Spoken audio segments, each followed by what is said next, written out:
Hello friends, I am Saurav Srivastava. Thank you for your support to my channel RSK-Code Tutorials. In our earlier videos, we saw many features given by Java from Java version 12 to 16. In this video, let us see some of those important features in depth which can be helpful during coding in Java. So our first feature is team collector in collections.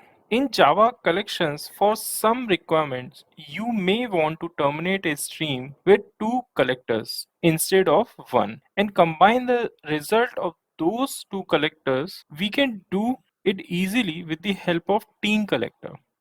In this collector, we can specify two collectors as called as downstream collectors and a merge functions that combine the result of those two collectors. Let us see one code example how team collector works in Java collections.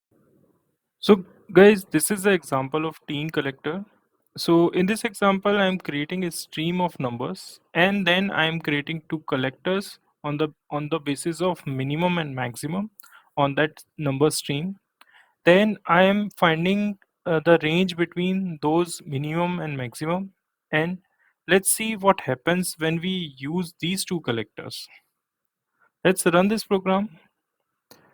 We can see that we got an exception here, illegal state exception, in which it is saying that streams has already been operated upon or closed.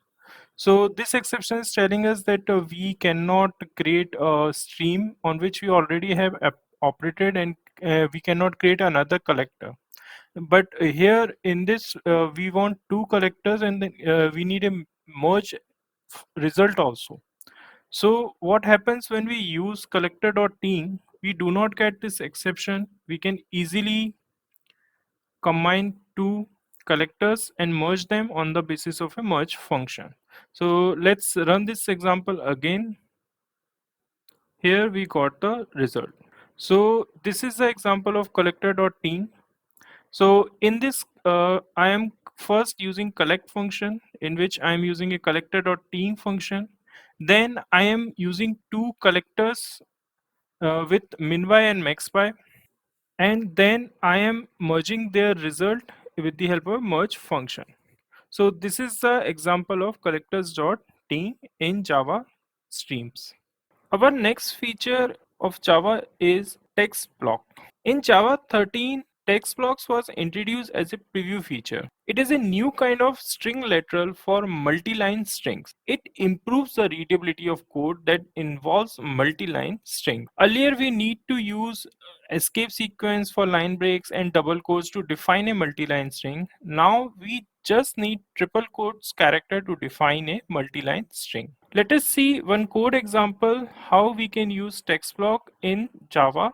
For text block example, I have created two string fields, older text and text block. In Java, if we want to write some multi-line strings, the older format is like this. We need to use this escape character and we need to use concatenate operator also. In text block, we can see we are just using triple quotes and just pasting our data, and that's it.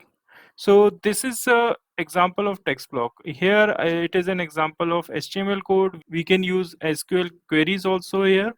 So these text block help us in writing a readable code and maintainable code in Java more precisely. Our next feature is switch expressions. Java 12 and 13 gave preview features for switch expression. This feature got following two important changes. First, arrow notation without break and fall throughs. Second, using switch as an expression with a return value. Now we do not need to use break keyword in switch expression, and we can return a value directly from a switch expression.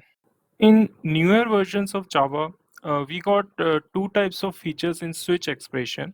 First is we can use arrow character and in our switch expressions, and second, we do not need any break keyword in our switch. Second, we got this return feature of switch In switch expression, if we want to return any value, we can do it directly by creating our switch into a return function. Here are two examples of switch case expression changes. We can see here, first is arrow expression, second is return feature. So this is the example of switch expression in Java. Our next feature is helpful null pointer exception. Java 14 gave this feature which improved the information provided in null pointer exception messages. This helps to make them more informative and helpful for developers. Let us see one example for this null pointer exception message change also. In Java, we can find null pointer message example with the help of this small example. So in this message one has some message and message two is null. And I am trying to run uppercase function on both. What happens if I run this function? So here we can see that hello world is printed, but for second one I am getting a message. Cannot invoke string dot uppercase because message 2 is null at line 10. So this is the helpful message Java has updated. Now, if for example, let's see example, if we have any other object like employee, and it has another object like get address, and get address has another function like get street, and this street now I want to convert into two uppercase. So this simple example is just telling me a message to is null, and in this case we can not find which object is null, address or street or employee. So this helpful message improvement give us a exact position where the null is happened. So this in this way, this updation of null pointer message help us in debugging the code very precisely. Our next feature is pattern matching for instance of. In Java 16, this feature finally got production ready and it got two refinement. Let us see code example how we can use pattern matching for instance of feature. For instance of Java has provided a lot of improvement. Like in this example, we can say that we are getting an object from get object function which is returning some object. It can be string, it can be int or anything. And now I want to operate as per the instance of that object, and then I want to convert that object into string, and then I need to convert then I need to check that the length of string is greater than 5. Then I need to print it and convert it into uppercase. Same, if that object is instance of integer, I want to multiply it by itself and print it. So this was the older way we need to do with the help of instance of, but now this casting and this initialization of string object, we can do that directly with the help of instance of function. Here you can see the length of code is decreased very much. We can do that directly here in our if block. So this is how this improvement of instance of is given in Java. After this, our last topic is records. So let us understand records in more detail. Records are immutable data classes that require only the type and name of fields. In records, the equal, hash code, and toString method, as well as the private final fields and public constructor, are generated by the Java compiler. To create an employee record, we can use following record keyword. So this is the example of creating a record named employee. Public record employee. In this, I am passing three variables: ID, name, and address.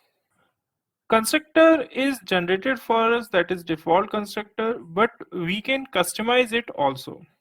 For example, field used to be validation. In records, we can also include static variables and method as well as in this record. Some usage of record are as classes can be used to hold data we get from various database query result or information from a service. This data is immutable and ensure validity of data without synchronization. And to accomplish this, we need to create classes with private final field, public constructor getters, and also need to override hash code equals and toString method. So we need to write a lot of boilerplate code, and in this whole code, we almost forget to represent our class. That is employee with name, ID, and address. And it is also repeatable for each class we write. In this whole approach, it is just better to tell Java compiler that our class is a data class with the help of records. So records are very useful whenever we are creating a data class. Let us see some code example for records, how we can create records in our Java code. Here guys, in this record example, we are watching the record employee.